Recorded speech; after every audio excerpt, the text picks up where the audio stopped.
ନିଶ୍ଚିତ ଭାବରେ ପ୍ରତ୍ୟେକ ଦର୍ଶକମାନଙ୍କୁ ପ୍ରଥମେ ନମସ୍କାର କହିବି ଏବଂ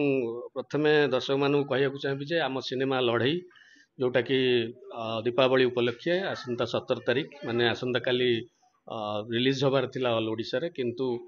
ଦୁଃଖର ସହିତ କହିବାକୁ ପଡ଼ୁଛି ଯେ ଆମେ 17 ତାରିଖ ଦିନ ରିଲିଜ୍ କରିପାରୁନାହୁଁ ସିନେମା। ଏବଂ ତାର କାରଣ ହେଲା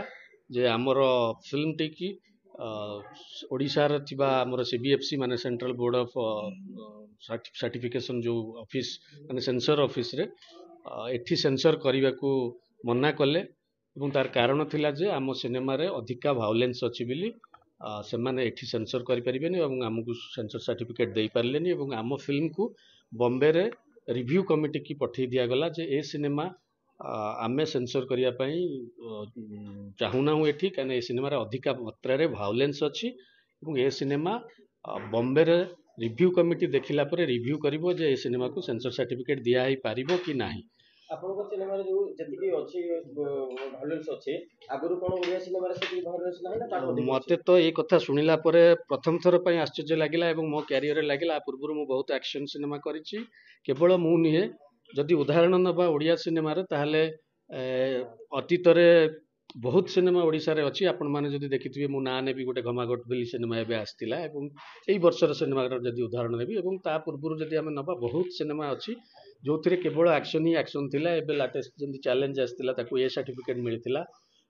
ଯେଉଁଟା ମଧ୍ୟ ଗୋଟେ ଆକ୍ସନ୍ ଫିଲ୍ମ ଥିଲା। କିନ୍ତୁ କେବଳ ଓଡ଼ିଆ ସିନେମାକୁ ଆମେ ଏଇଥିପାଇଁ ଉଦାହରଣ ନେବା ନାହିଁ, କାହିଁକିନା ଓଡ଼ିଶାରେ ମଧ୍ୟ ହିନ୍ଦୀ ସିନେମା ରିଲିଜ୍ କରାଯାଉଛି ଏବଂ ପ୍ୟାନ୍ ଇଣ୍ଡିଆ ଲେବୁଲ୍ରେ ଆସୁଥିବା କନ୍ନଡ଼ ସିନେମା ହେଉ, ତେଲୁଗୁ ସିନେମା ହେଉ, ତାମିଲ ସିନେମା, ମାଲାୟାଲମ ସିନେମା, ଅନ୍ୟାନ୍ୟ ଭାଷାଭାଷୀର ସିନେମା ଆସିକି ରିଲିଜ୍ ହେଉଛି। ଏବଂ ଯଦି ଆମେ ଗୋଟେ ଉଦାହରଣ ସ୍ୱରୂପ ନେବା ପ୍ରଥମ ହିନ୍ଦୀ ସିନେମାକୁ, ଯେଉଁଟାକି ଅତୀତରେ ଆମେମାନେ ଦେଖିଛେ ବହୁତ ବଡ଼ ମାତ୍ରାରେ ହିଟ୍ ହେଇଥିଲା ଓଡ଼ିଶାରେ ସେ ସିନେମା, ତାହା ହେଲା ଆନିମଲ୍ ସିନେମା, ଯେଉଁଥିରେ ଆରମ୍ଭରୁ ନେଇକରି ଶେଷ ପର୍ଯ୍ୟନ୍ତ ଆକ୍ସନ୍ କହିଲେ ଭୟଙ୍କର ଆକ୍ସନ୍ ଥିଲା ଏବଂ ପରିବାରରେ ବସିକିରି ପିଲାଙ୍କୁ ନେଇକି ବସିକି ଦେଖିବା ସେ ସିନେମା ଅସମ୍ଭବ ହେଇପାରୁଥିଲା ଏବଂ ରକ୍ତ ଏବଂ ଖଣ୍ଡା ତଲୱାର ସେଥିରେ ଚାଲୁଥିଲା, ବନ୍ଧୁକ ଗୁଳି ଏକଦମ ମାରାତ୍ମକ ପ୍ରକାରର ଆକ୍ସନ୍ ଥିଲା। ଯଦି ମାର୍କୋ ସିନେମାକୁ ନେବା, ସେଥିରେ ମଧ୍ୟ ହଣା କଟା, ବେକ କାଟିବା, ମୁଣ୍ଡ କାଟିବା ଥିଲା। ହିଟ୍ ସିନେମା ଯେଉଁଟା ତେଲୁଗୁର ହିରୋ ନାନୀଙ୍କର ଥିଲା, ତା ଦେହରେ ସେମିତି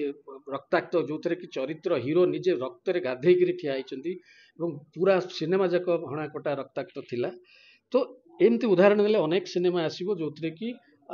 ବହୁତ ପ୍ରକାରର ବଡ଼ ବଡ଼ ଭାଓଲେନ୍ସ ଆମେ ଦେଖିବାକୁ ପାଇଛୁ ଏବଂ ସେ ସମସ୍ତ ସିନେମା ନିଶ୍ଚିନ୍ତ ଭାବରେ ମୁଁ ବିଶ୍ୱାସ କରିବି CBFC ଦ୍ୱାରା ଆପ୍ରୁଭାଲ୍ ପାଇକିରି ଆସିଛି ଏବଂ ଏଇ ଓଡ଼ିଶାରେ ରିଲିଜ୍ ହେଇଛି ଏବଂ ଏଇ ଓଡ଼ିଶାର ଦର୍ଶକମାନେ ତାକୁ ପସନ୍ଦ କରିଛନ୍ତି ଏବଂ ବହୁ ମାତ୍ରାରେ ଟଙ୍କା ରୋଜଗାର କରିକି ଓଡ଼ିଶାରୁ ନେଇଛନ୍ତି। ତେଣୁ ଆମେ ସାଧାରଣ ଭାବେ ଯେତେବେଳେ ସିନେମାଟେ କରୁ,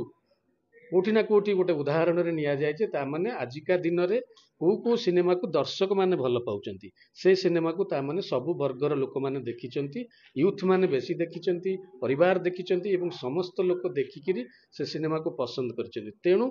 ଆମେ ଚେଷ୍ଟା କରୁଥିଲୁ ଯେ ଆମ ଦର୍ଶକମାନଙ୍କ ପାଇଁ ମଧ୍ୟ ଆମେ ସେମିତି କିଛି ସିନେମା ତିଆରି କରିବୁ, କିନ୍ତୁ ଆମେ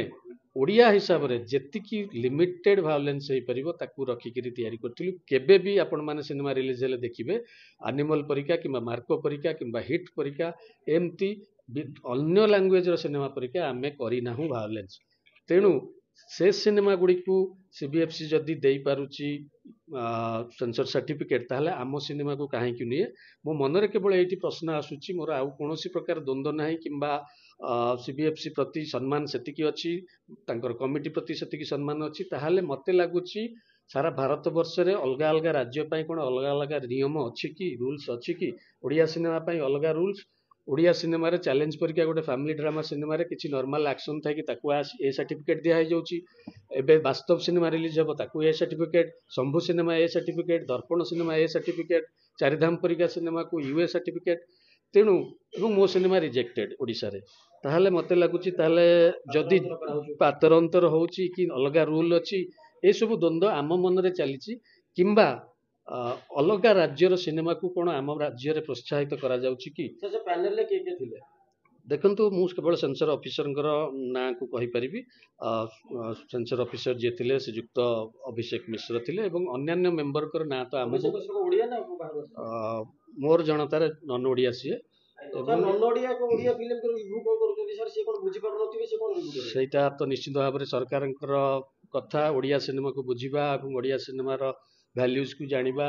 किए निश्चित भाव में ओडिया मेंबर थिबे तांको बुझौथिबे कि कोन बुझौचंती सेटा तो आमे कहि परिबुनु जदि मोर सेति प्रश्न एवं से प्रश्न निहाती भाव में आपण मन जे रूल्स अलगा कि जदि सेम रूल आम पई अछि ताले एते प्रकार रो वायलेंस एते प्रकार ये थाइकिरी सिनेमा सब केमती अप्रूव होईची सिनेमा सब केमती रिलीज रीजनल सिनेमा रे ओडिया माने सेंसर बोर्ड ओडिया पैनल रे ओडिया लोक रहिया कथा केवल ओडिया लोक रुहंतु सेटा तो आमर कथा नुहे कि आम चाहिबार कथा नुहे सेटा सरकार नियम जहाँ थो निश्चित भाव में सरकार सेटा उचित पदक्षेप नौथिबे आमर कहवा कथा जे जेमती हिंदी सिनेमार भायोलेंस थाइकिरी एते बड़ बड़ भायोलेंस थाइकिरी बड़ बड़ ये कथा थाइकिरी माने सेक्स थाइकिरी ब्लड थाइकिरी विभिन्न कथा थाइकिरी अप्रूव दिया हैकिरी जदि रिलीज हो पारुछि ताहले आम सिनेमा ता तुलना रे बहुत कम भायोलेंस अछि ताकू काहेकि अटकई दिया जाउछि दर्शकों को कोन कहबे सर दर्शकों को कहबी जे तांकर पसंद रे तांकर इच्छा रे सबुबेले जोटा चाहूतिले सी जे नुआ हिरोटीए जन्म नौ ओडिशार सिनेमा जगत रे नुआ पिला आसंतु नुआ मुह माने आसंतु एवं एई सिनेमा रे आमे हीरो हिरोइन एवं 90 भाग पिला थिएटर आर्टिस्ट ए समस्त नुआ पिलांकर भविष्यत गढ़िबा पई चेष्टा करिथिलु दर्शक मानक पाखरे नुआ मुह आनिया को चेष्टा करथिलु दर्शक माने तार प्रशंसा एवं तार इच्छा एवं तांको भल पाइबा मध्य पाई चारिथिलु टीजर रे ट्रेलर रे एवं लोक मानकर विभिन्न प्रकार मेसेज फोन कॉल्स मध्य पाउथिलु 17 तारिख रे रिलीज को नेकी उत्कंठा मध्य पाउथिलु तो दर्शक मानकर मन मध्य दुख होइतिबो एथिक नेकिरी एवं गोटे प्रयोजक जेतेबेले सिनेमा करूचंती निजर अर्थ लगाउचंती बहुल मात्रा रे अर्थ लागुची एवं गोटे फेस्टिवल थाए जो फेस्टिवल रे समस्ते फिल्म रिलीज करिया चाहती सेटा रज हो दीपावली हो दशहरा हो हिंदी सिनेमा हो अन्य सिनेमा मध्य समस्त फेस्टिवल को चाहती कहीं फेस्टिवल गोटे सिनेमा देखिबार मौज थाए छुट्टी थाए एवं से सब को आशा रखी आम 17 तारिख रिलीज करिया चेष्टा करूँ कहीं संडे थिला काली पूजा थिला आहुरी विभिन्न कथा खाई छुट्टी थिला से समय आम हाथ चलीगला एवं बहुत मात्रा रे प्रयोजकंकर एथिपाई लॉस हैला कहीं आउ थे आमको थिएटर मिलवा भल जिनस मिलवा ए सब केते दूर संभव आम जानिनु तेणु जदि प्रकृत रे एमती रूल्स थाए जे नाई हिंदी सिनेमा तमिल सिनेमा को आम सेंसर सर्टिफिकेट देकी पास कराइबा जेते भायोलेंस थाउ एवं आम पाई नुहे ताहले निश्चित भाव में यह एक पातर अंतर बोली कहुजिबो एवं ता बाद जदि आउ कौनसी प्रकार भितरिया षडयंत्र थाए अन्य को माने किछि करूथांती जे नाई नुआ हिरोटे थिया न होई पारु किंबा भल सिनेमाटे इंडस्ट्री की न आसी पारु किंबा केवल तमिल तेलुगु कन्नड़ हिंदी सिनेमा को प्रोत्साहन दिया जाऊ एठी रिलीज हो ओडिया सिनेमा सेमती दबी दबी तले रही जाऊ जेमती अतीत रे देखिले जे कांतारा आसिलारु चारिधाम परिका आम सिनेमा गोटे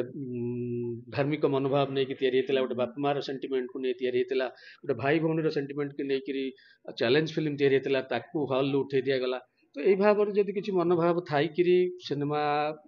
पछरे आउ किसी षडयंत्र थाए ताहले आमे निश्चित भाव में आम दर्शकों पाखे क्षमा चाहबू एवं समस्त दायित्व एवं निष्पत्ति आम मीडिया एवं दर्शकों पर छाड़बू आर उत्तर जवाब से रखू।